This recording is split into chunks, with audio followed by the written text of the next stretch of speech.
Bonjour à toutes et à tous, c'est Riobix et aujourd'hui nous nous retrouvons pour une nouvelle vidéo pour parler des qualifications de la Coupe du Monde 2022. Et cette fois-ci nous allons attaquer un nouveau continent, ou confédération plutôt dans ce cas, la CONMEBOL ou l'Amérique du Sud. L'été dernier, le Brésil remportait la Copa América sur ses terres et maintenant que le tournoi continental est terminé, la Confédération de l'Amérique du Sud va pouvoir se consacrer à un autre continent. La Copa América 2020? Alors oui, mais pas que. Avant tout, il y a des matchs qualificatifs pour la Coupe du Monde. Donc dans un premier temps, comme pour quasiment toutes les vidéos que je ferai sur cette série, je vais faire une petite explication sur comment vont se dérouler les qualifications pour la CONMEBOL. La CONMEBOL, ce n'est que 10 pays. Et ouais, c'est très peu, et ça en fait la confédération la moins fournie au niveau équipe. Mais grâce à alors, le haut niveau de ces équipes, ces 10 équipes qui vont participer aux qualifications vont se battre pour pas moins de 4 tickets et demi. Donc, en gros, à la fin, nous aurons une équipe sur deux qui va se qualifier à la Coupe du Monde. C'est plutôt un bon ratio, hein. Et ben pour que ces qualifications aient un minimum de sens, la CONMEBOL va utiliser un format qu'ils ont l'habitude de faire depuis quelques temps désormais. C'est assez simple en fin de compte. Les 10 équipes de la CONMEBOL vont être toutes placées dans un seul et unique groupe. Alors c'est un groupe qui a marché comme un championnat, hein, un peu comme ce qu'on voit en général en Ligue 1 ou Première Ligue comme vous voulez. Donc chaque équipe affrontera les 9 autres deux fois, une fois à domicile, une fois en extérieur. À la fin de ces 18 journées, les 4 meilleures équipes au classement auront chacun ou chacune leur ticket directement pour la Coupe du Monde et l'équipe qui finira à la 5e place se qualifiera plutôt à un barrage transcontinental. Pour 2022, le 5e affrontera la meilleure équipe d'Océanie. Alors ici, je vais vous présenter rapidement les résultats des qualifications pour la Coupe du Monde 2018. Voilà, ce sera à peu près comme ça à quoi ressembleront celles pour 2022. Étant donné que ce championnat est l'unique tour de qualification pour l'Amérique du Sud, je n'y reviendrai pas après cette vidéo, et donc, exceptionnellement, je vous propose d'étudier les 10 équipes de la CONMEBOL rapidement, et après je vous ferai mes prédictions sur les 4 qualifiés et le barragiste. Je vais aussi exceptionnellement parler rapidement des 2 premières journées des qualifications. Notre première équipe, c'est l'Uruguay. La première qui a été tirée au sort d'ailleurs pour le tirage au sort des matchs, et donc l'ordre des matchs. C'est d'ailleurs dans cet ordre que je présentais les équipes. Donc l'Uruguay de Luis Suarez et d'Edison Cavani a été battu en quart de finale à la Copa América par le Pérou au tir au but, malheureusement. Mais n'en reste pas moins une des équipes les mieux fournies et les plus solides. À en juger en tout cas par leur position de 5e au classement FIFA. Là où l'Uruguay a un petit statut particulier par rapport aux 9 autres équipes, c'est leur statut d'invincibilité en 2019. Si on oublie Uruguay-Pérou, qui s'est fini sur un 0-0 à l'origine, donc un match nul, malgré les tirs au but derrière, l'Uruguay est bel et bien invaincu pendant toute l'année 2019, ce qui donne un peu d'ego et montre une équipe nationale plutôt en forme. Pour leurs 2 premières journées, les Uruguayens vont accueillir le Chili, qui est un peu baissé en niveau globalement, et ils auront quelques jours plus tard réalisé un déplacement en Équateur, ce qui permet de commencer les qualifications sans forcément se donner à fond. La deuxième équipe que nous allons étudier est la Colombie, et comme l'Uruguay, est une équipe assez intéressante. On y retrouve des joueurs comme Steven Mendoza, Juan Cuadrado ou encore James Rodriguez. 10e au classement FIFA, la Colombie est donc encore à l'heure actuelle une des équipes les plus fortes au monde, et ça on peut le dire. Si on oublie un quart de finale malheureux face au Chili perdu au tir au but lors de la dernière Copa América, les Colombiens ont des résultats plutôt positifs sur l'ensemble de l'année 2019, bien qu'ils soient capables du bon comme du mauvais. Ils sont aussi capables de l'emporter 2-0 contre l'Argentine de Lionel Messi que de perdre 3-0 contre l'Algérie en match amical. Début de qualification, accueil de Venezuela, puis déplacement au Chili. Voilà, pour pas, ça permet de lancer les qualifications sans forcément trop se donner, mais sans se ménager. Notre troisième équipe est une équipe plus modeste, les Péruviens, qu'on connaît bien grâce à leur qualification à la Coupe du Monde 2018. Bien qu'ils ont réussi l'exploit d'être en finale de la Copa América, c'est une équipe qui a un peu moins de moyens et d'expérience que la plupart des équipes du continent d'ailleurs. L'équipe de Paulo Guerrero et Edison Flores traîne à la 21e place du classement FIFA, ce qui n'est pas mauvais en soi, et a quand même ces dernières années montré qu'ils étaient capables de quelques exploits, comme d'emporter un match 3-0 face au Chili, alors champion en titre d'Amérique du Sud, mais qu'ils n'ont pas le niveau pour encore faire tomber les plus grands. Cette défaite 5-0 face au Brésil en phase de groupe et encore une fois face au Brésil, une autre défaite 3 en finale, montre que le Pérou a ses limites. Et malheureusement, le Pérou va devoir encore affronter leurs limites.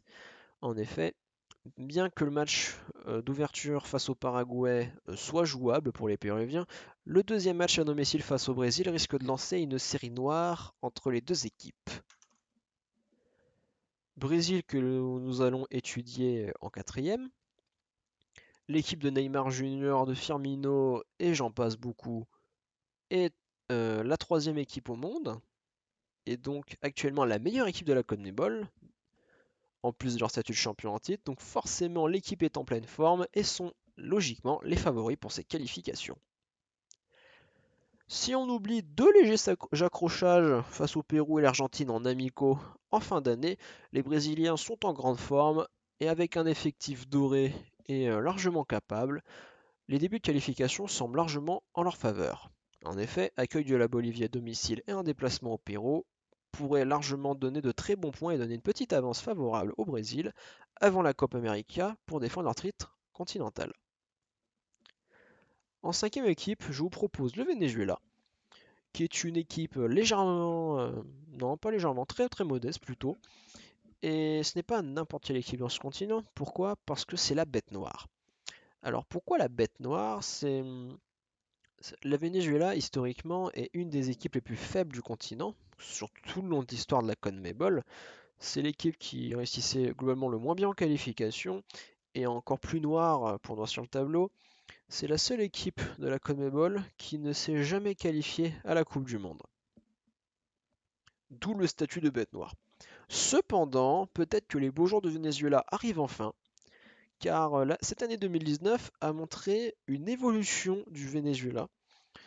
Alors, à commencer, on va noter la Copa América où le Venezuela a réussi à accrocher plusieurs points face au Pérou et au Brésil, déjà pour commencer. Des équipes qui sont censées être de calibre plus élevé qu'eux. Et même encore mieux, le Venezuela a été capable de remporter de larges victoires contre des équipes mondialement reconnues. Déjà un 3-0 face aux États-Unis, vice-champion d'Amérique du Nord, ou encore 4-1 face au Japon, vice-champion d'Asie.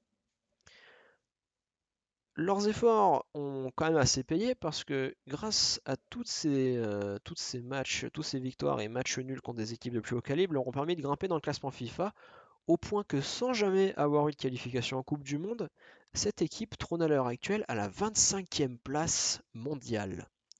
Preuve de l'évolution du Venezuela.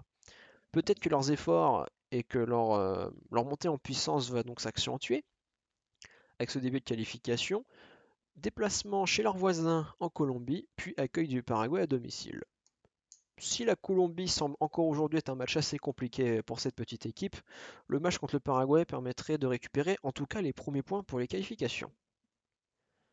L'équipe numéro 6, la Bolivie. Alors, la Bolivie, 75e mondiale, la Bolivie est une des deux équipes qui a déçu à la Copa América. 3 défaites en phase de groupe, donc c'est une dernière place qui a fait mal à cette petite équipe. Largement dernière du continent, la Bolivie a les résultats les moins glorifiants. Sur les 10 matchs de 2019, on ne compte qu'une légère victoire 3-1 face à Haïti et un match nul 2-2 face au Nicaragua, des équipes qui sont de calibre en dessous. Pour ne pas les mettre en valeur malheureusement, tous les joueurs de la sélection évoluent dans le championnat local, donc la première division bolivienne. C'est donc une équipe qui n'a aucune expérience internationale, hormis lors des matchs internationaux. Et pour remuer le couteau dans la plaie, les Boliviens ont des débuts de qualification extrêmement difficiles. Ils ont le pire scénario qui pouvait leur arriver. En effet, premier match déplacement au Brésil, puis quelques jours plus tard, accueil de l'Argentine à domicile. Les Boliviens ont une vie de merde. Le Paraguay, en septième, oui c'est la septième équipe. Donc le Paraguay, qui un peu comme la Bolivie est une des équipes les moins reluisantes à l'heure actuelle du continent. L'équipe de Christian Paredes a quand même fait un quart de finale à la Copa América, à noter. 41e mondial. Leurs résultats sont plutôt assez variés, même si on va noter une tendance pour les matchs nuls. Le Paraguay va commencer par accueillir le Pérou et ensuite va faire un petit déplacement au Venezuela, de quoi commencer gentiment les qualifications. La huitième équipe est une équipe que l'on connaît aussi bien que le Brésil, l'Argentine de Lionel Messi. 9e dans le classement FIFA, 3e à la Copa América en battant 2-1 le Chili pour la médaille de bronze. Les Argentins nous montrent une image un peu plus dorée en fin d'année. Contrairement à l'image d'équipe affaiblie de 2018, l'année 2019 est plus radieuse pour Lionel Messi et ses amis. Notamment en fin d'année, on notera une victoire 4-0 face au Mexique, 6-1 face à l'Équateur, 1-0 face au Brésil, et des matchs nuls contre l'Allemagne et l'Argentine, et l'Uruguay. L'Argentine va commencer en accueillant l'Équateur et un déplacement en Bolivie qui va permettre de ressouder l'équipe et de préparer la Copa América 2020 à domicile. L'équipe numéro 9, le Chili, champion d'Amérique du Sud en 2015 et 2016, destitué cette année en finissant 4e de la Copa América, le Chili reste malgré tout une équipe qui peut être dangereuse sans pour autant faire partie des cadors à l'heure actuelle. Arturo Vidal, Charles Aranguiz ou Guillermo Maripán vont tenter d'amener le Chili vers l'histoire et peut-être d'obtenir la Coupe du Monde 2022. Mais pour réussir ça, il faudrait faire de meilleurs résultats qu'en 2019, et 2019 n'a pas été une année très reluisante pour les Chiliens. La dernière victoire en date étant un maigre 3-2 face à la Guinée, qui est une équipe qui n'a pas beaucoup d'histoire dans le football, enfin en tout cas de bonne histoire. Les Chiliens devront commencer en puissance ces qualifications s'ils veulent espérer la qualification. En effet, un déplacement en Uruguay, qui est donc invaincu en 2019, puis accueil de la Bolivie à domicile. Les Chiliens devront mettre les bouchées doubles pour remporter les premiers points. La dernière équipe du continent que j'aimerais vous présenter, c'est l'Équateur, qu'on connaît notamment avec leur qualification à la Coupe du Monde 2014. L'Équateur traîne à la 63e place mondiale, ce qui, comme la Bolivie, les éloigne un peu de leurs homologues sud-américains. Les Équatoriens sont une des deux équipes qui a beaucoup déçu à la Copa América. Comme la Bolivie, ils ont fini dernier de leur groupe, même si eux ont réussi à obtenir un point grâce à un match nul. Les Boliviens ont des résultats qui ne sont pas foufou, pour être franc. À part des victoires, à part une maigre victoire contre le Pérou en amical et des victoires larges contre la Bolivie et la Trinité et Tobago, qui sont des équipes vraiment qui font pas peur, hein, qui sont pas très développées en ce moment. L'Équateur part donc parmi pas les bêtes noires, mais les équipes que l'on ne voit pas dangereuses dans ces qualifications. En effet, un déplacement en Argentine et l'accueil de l'Uruguay à domicile vont vous donner l'effet de foncer dans un mur à cette petite équipe d'Équateur. Voilà, maintenant que j'ai analysé les 10 équipes, je vous propose d'étudier, enfin même pas d'étudier, non, tout simplement d'écouter mes pronostics. Je ne donne pas d'idée de classement, genre telle équipe finirait premier, etc. Non, je m'en fous. Moi, ce que je veux, c'est prédire et voir quelles équipes iront à la Coupe du Monde.